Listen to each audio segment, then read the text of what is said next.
To all deaf people, what are some things you thought were silent, but later found out they weren't? I'm deaf and lived my whole life thinking my apartment was this peaceful, quiet space. Boy, was I wrong. I'm 24 and got my own place about 2 years ago. Small one-bedroom, nothing fancy, but it was mine. I loved how calm everything felt. My cat, Pepper, and I had our routines down. I'd make tea every morning, watch Netflix with subtitles, do my thing. But here's the weird part. I could never sleep through the night, like ever.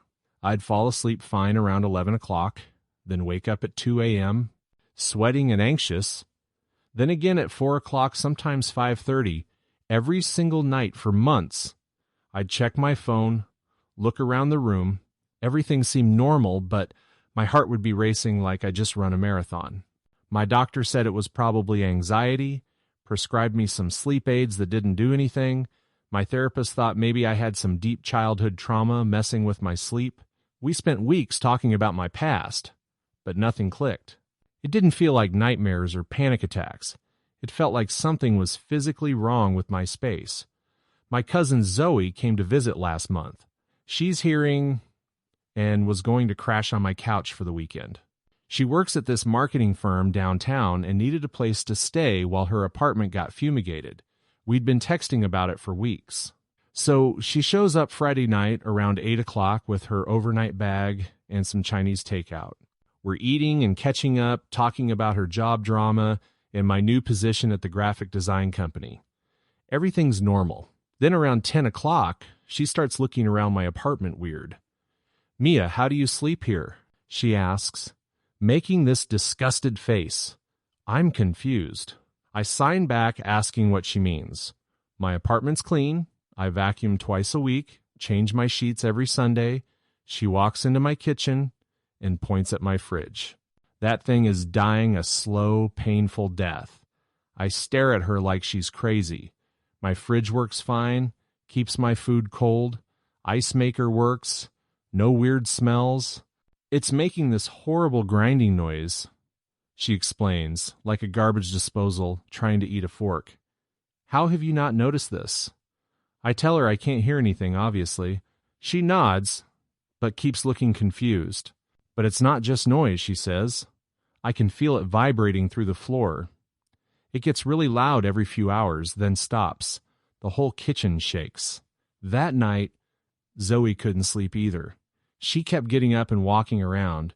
Around 2 a.m., she shook me awake and pointed at the fridge again. Even from my bedroom, I could see it shaking slightly. She unplugged it and we went back to bed. I slept through the entire night. First time in literally 8 months. Next morning, Zoe and I did some research. Turns out when fridge compressors start failing, they make these crazy high-frequency sounds, like 80 decibel screeching noises that spike every few hours when the motor tries to kick in. Even though I can't hear it, the vibrations were traveling through my cheap apartment floors and walls, messing with my sleep cycle. My body was reacting to these random vibration bursts all night long. No wonder I kept waking up feeling like something was wrong. I called my landlord that Monday. He said 3 other tenants had complained about noise from my unit over the past few months.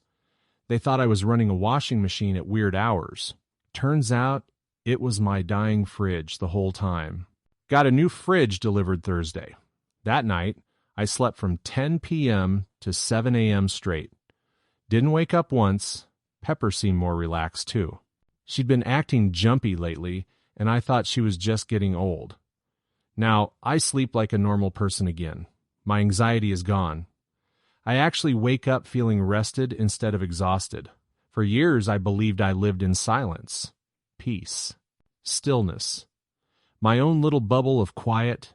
I'm deaf. I've been deaf my entire life. Silence isn't something I fear, it's my normal. So when I moved into my own apartment 2 years ago, I genuinely thought I'd created the perfect little world. It was just me and my cat, Pepper. Every morning I made tea, watched Netflix with subtitles, worked on digital designs from my sunlit desk, and every night I tried to sleep. I say tried because something wasn't right. I'd fall asleep fine, then wake up hours later heart racing, drenched in sweat, totally alert. 2 a.m., 4 a.m., 5:30. Over and over again. Doctors said it was anxiety. Therapists said maybe unresolved trauma, but I knew what panic felt like. This wasn't that. This felt external, like my body was being pulled out of sleep by something I couldn't identify. Still, I had no answers. Until Zoe came to visit. Zoe's my cousin. She's hearing works in marketing and needed a place to crash while her apartment was being fumigated. She showed up with Chinese takeout and her weekend bag. We ate dinner, laughed, gossiped. For the first time in weeks, I felt like myself. Around 10 p.m., she got weirdly quiet. Then she looked at me and asked, "Mia, how do you sleep here?" I blinked. Signed back, "What do you mean? My place is clean." She laughed not in a mean way and walked into my kitchen. She pointed straight at the fridge. "That thing sounds like it's dying, I mean. Like a garbage disposal trying to eat a fork. You don't hear it?" Of course I didn't. But then she said something else. "I can feel it. It's vibrating the whole floor. It gets worse every few hours." Dimly lit shot of kitchen. Camera slowly zooming toward the fridge. Subtle mechanical humming layered into the soundtrack. That night, I saw it with my own eyes. Around 2 a.m., Zoe woke me up and pointed toward the kitchen. From my bed across the apartment, I could actually see the fridge shaking. She walked right over and unplugged it. No hesitation. And I slept. Straight through the night. No dreams. No panic. No waking up drenched in sweat. Just sleep. It was the first full night in 8 months. Next morning, sunlight streaming through blinds, Zoe sitting at the table with coffee and a laptop. The next day, we did our research. Turns out, when refrigerator compressors start to fail, they make incredibly high-frequency noises. We're talking up to 80 decibels of sharp, screeching mechanical sound. Not just sound vibration, the kind that pierces floors and walls. The kind of noise you can't hear, but your body feels. I couldn't hear it, but my body was responding every single night, fight-or-flight mode triggered by something I couldn't sense, like a silent alarm clock jolting me out of sleep. Even Pepper had been acting off, pacing, jumping at nothing. I thought she was just aging. Nope, she was reacting too. Phone call with landlord.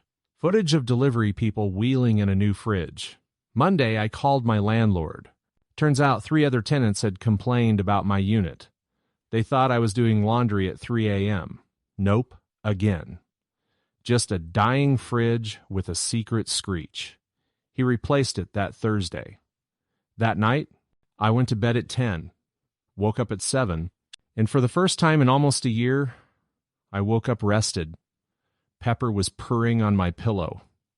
The apartment felt different, not just quieter, calmer, like it had finally exhaled. Silence is never really silent. Not completely. Sometimes your body knows what your ears can't hear. And sometimes peace comes not from the absence of sound, but from finally understanding where the noise is coming from. Story 2. She said, "You work too much. I'm dating your roommate until you get your priorities straight." I said, "Smart move." Then I bought the house and evicted them both. She realized her mistake when she saw the property deed. Original post. I, 29, male, was reviewing contracts for a client when Megan, 27, dropped her bomb. We'd been together 2 years, living in a rental house with my roommate Derek, 31, for the last 8 months. "Megan, Nathan, we need to talk." Me not looking up from my laptop. "Can it wait? This is due by midnight." That's exactly the problem. It's always work with you. Finally looking up. I'm a contract attorney. End of quarter means everyone needs everything yesterday. When's the last time we went on a real date? Not take out between your cases. Last month we went to that Italian place. 3 months ago, and you answered emails the entire time. She wasn't wrong. I'd been grinding hard, taking every contract gig I could get, building my client base, saving money, had goals. Megan, I'm done competing with your laptop for attention. Meaning Derek actually makes time for people. He listens. He's present. The way she said his name made my stomach drop. Derek. My roommate Derek. We've been hanging out while you work. He gets me, Nathan. He prioritizes relationships over billable hours. You're sleeping with my roommate? Not yet, but I'm going to. Consider this notice. I'm dating Derek until you get your priorities straight. When you decide I'm worth more than a contract review, we can talk. The audacity knocked the wind out of me. Not I'm leaving you, not it's over, but I'm keeping you as backup while I test drive your roommate. Me? So this is what an ultimatum. Stop working or you'll bang Derek. It's a wake-up call. I'll still live here, still care about you, but I need someone who chooses me. When you're ready to be that person, I'll be waiting. I stared at her, really looked at her. The entitlement was breathtaking. Me, smart move, brightening. You understand? Completely. Derek, it is then. Went back to my contract. She stood there for another minute, probably expecting begging or anger. Got neither. Eventually stomped off to Derek's room. Heard them talking, laughing, whatever. Finished the contract at 3 a.m., but instead of sleeping, I opened a different document, our lease agreement. See, what Megan didn't know, what even Derek didn't know, was that our landlord, Mr. Peterson, had been floating the idea of selling. Property values in our area had exploded. He'd mentioned it casually last month. Said he'd give me first dibs if I was interested. I'd been saving for exactly this opportunity. Every boring billable hour, every prioritized contract, every skipped dinner, it was all building towards something. Pulled up my finances, savings $47,000. Investment account, $23,000. Current monthly income, $8,500. Averaging 60-hour weeks, credit score 785. Enough for a down payment. More than enough. Emailed Mr. Peterson at 3:47 a.m. Regarding the property sale we discussed, I'm interested. Can we meet this week? His response came at 6 a.m. Excellent. How's Thursday? I haven't listed it yet. Hoping you'd bite. Thursday, 4 days away. 4 days of Megan and Derek's arrangement. Time to play the long game. Update 1. 1 week later, the week was a master class in entitlement. Megan really thought she'd cracked the code. She'd float between Derek's room and common areas, making sure I saw her. Little touches on his arm, sitting on his lap during movie night. PDA that screamed, "Look what you're missing." Derek, for his part, was loving it. Dude went from zero to hero overnight. Suddenly had opinions about my work schedule. Bro, maybe Megan has a point. Life's about balance. You know me totally. You're so balanced.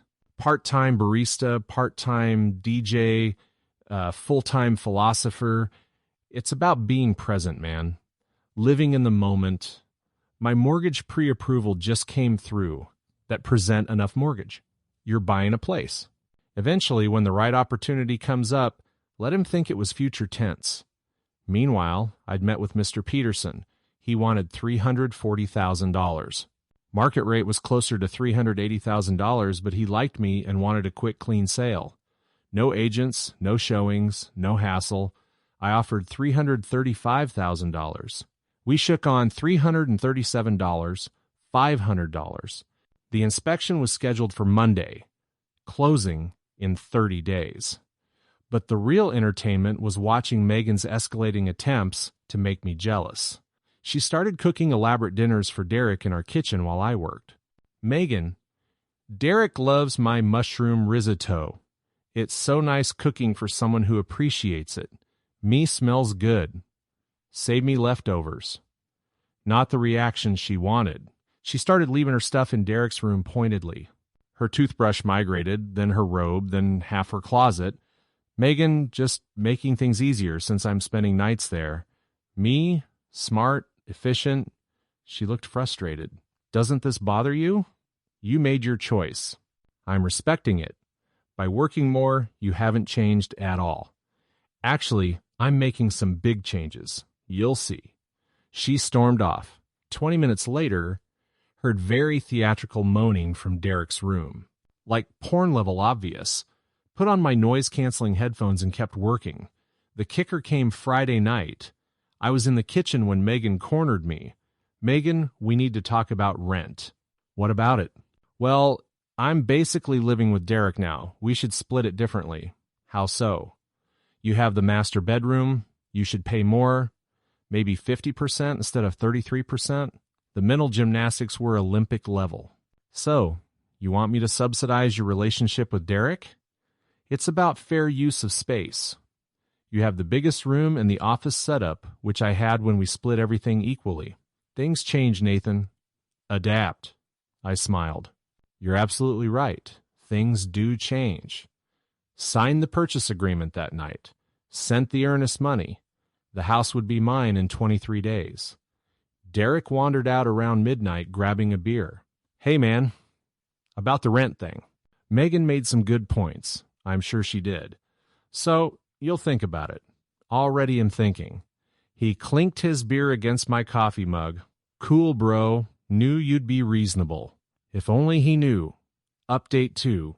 2 weeks later, the inspection went perfectly. Some minor fixes, nothing structural. Closing was locked for the 28th. Meanwhile, Megan and Derek's entitlement reached new heights. They'd basically taken over the common areas. Derek's DJ equipment spread across the living room. Megan's crafting supplies conquered the dining table. My workspace shrunk to my bedroom. When I mentioned it, "Derek, bro, you're always in your room anyway. We're just utilizing unused space. Maybe if you joined us sometimes instead of hiding with work." The guilt trips were constant, but ineffective.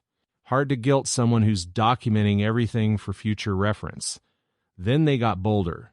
Came home to find they'd thrown a party. Tuesday night. 20 people in my house. "Megan, don't be mad. Derek's friend's birthday. We're being social. You should try it." "Did you ask if you could throw a party?" "Dude, it's our place too. Majority rules. 2 against 1. Interesting math. Hope the landlord agrees." Photographed everything. Beer stains on the carpet. Burn mark on the coffee table from someone's joint. Kitchen disaster zone. "Why are you taking pictures?" Me. Documentation? Habit from work? The party cleared out when I started obviously photographing damage. Megan was furious. "You embarrassed me. Those were our friends. Your friends who damaged our rental. God, you're such a killjoy. This is why I'm with Derek. And yet, you're still talking to me about it." She actually stammered. The truth was seeping through. She didn't want Derek. She wanted me to fight for her, to quit work and beg for forgiveness to prove she was worth it. Instead, I sent the party photos to my email. Subject line, "Property damage documentation Tuesday." But the real escalation came that weekend. Woke up Saturday to find my home office reorganized. No, not reorganized. Raided. My printer moved to Derek's room. He needed it for gig contracts.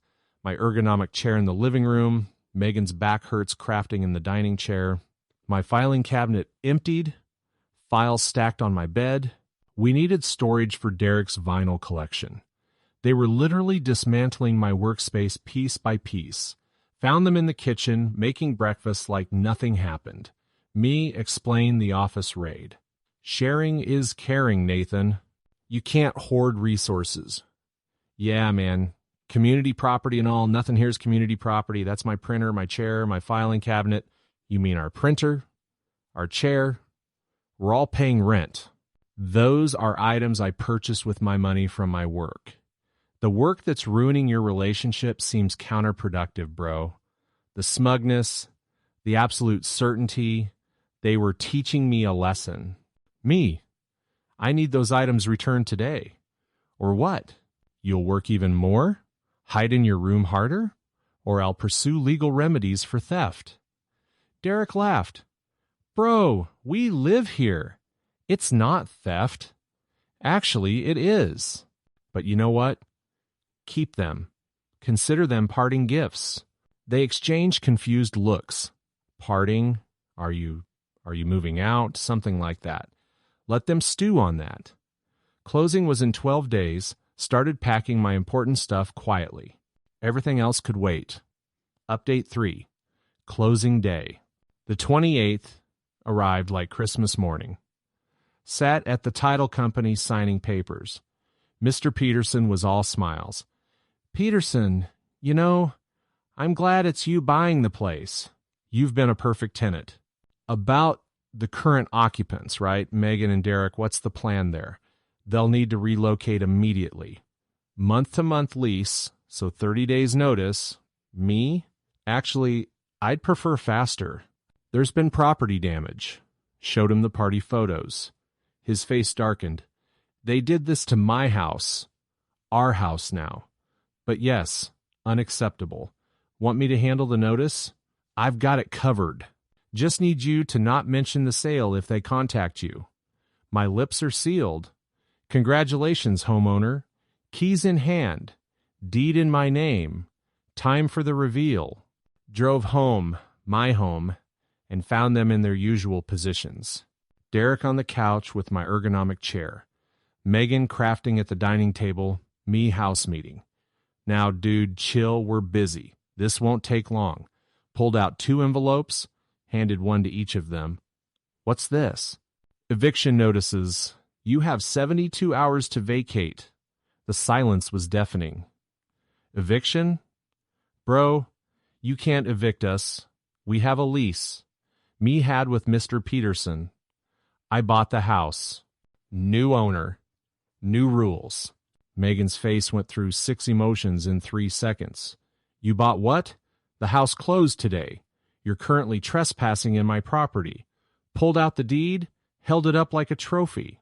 See, Nathan Chen, sole owner, this is illegal. We have rights. You had rights until you damaged the property. Party photos, remember? That violates the lease terms. Immediate eviction for property damage. Nathan, baby, let's talk about this. Baby, I thought Derek was your priority now. I was just the workaholic.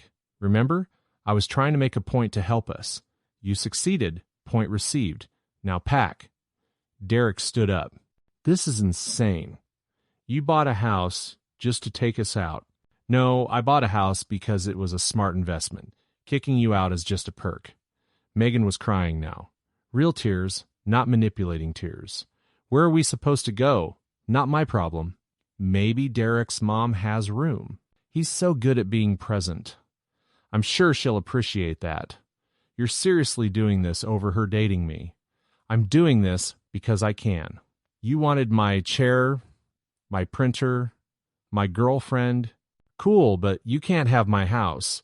Started walking to my room, my master bedroom in my house. Nathan, please. I made a mistake. I choose you. Too late. You made your choice. I made mine 72 hours. Final updater. They didn't last 72 hours. By day 2, the perfect couple was at each other's throats. Reality hit different when you're homeless.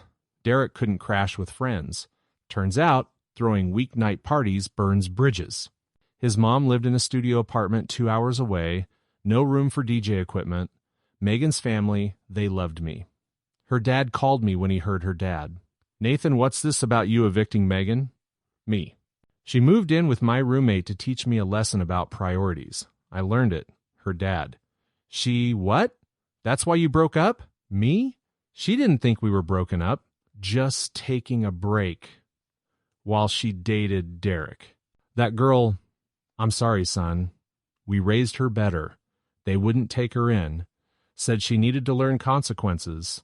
The 72-hour mark hit. They were still packing, arguing about whose fault this was.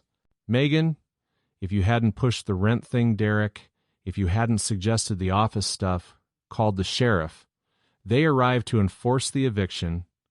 Megan tried one last play. Nathan, I'll do anything. I'll quit my job to spend more time with you. Oh, you missed the point. I never wanted you to quit. I wanted a partner who understood ambition. Bro, this is cold. No. Cold was banging my girlfriend in the next room while I paid your bills. The sheriff supervised their exit. Beautiful sight. They ended up in a motel, then Derek's mom's couch, then separated because shock. Relationships built on triangulation don't last. Megan texted 2 weeks later. Living with Derek was a nightmare. He's actually lazy, not present. You were right. That's it. Thumbs up. What did you expect? You're not my priority anymore. I made one mistake. You made a choice. Now live with it. Blocked her. Heard from mutual friends.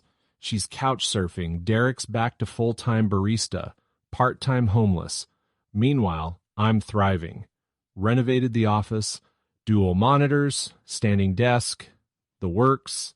Turned Derek's old room into a proper guest room. Hosting clients, sometimes business exploded.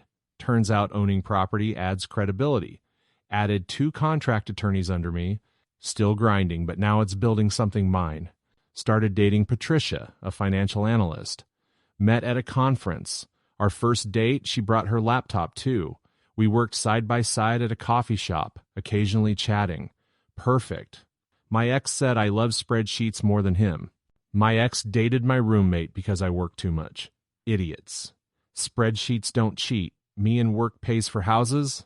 We laughed. Been together 6 months. She has her own place, her own grind. We meet when we can, support when we can't. No ultimatums, no teaching lessons, just mutual respect for ambition. Last week, saw Megan at a grocery store. She looked tired, warned Nathan. Hi, Megan. I heard you're doing well.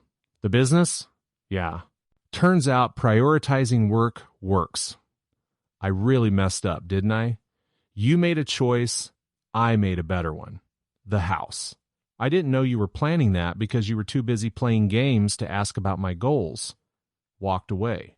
No anger, no satisfaction, just nothing. She's a footnote in my success story.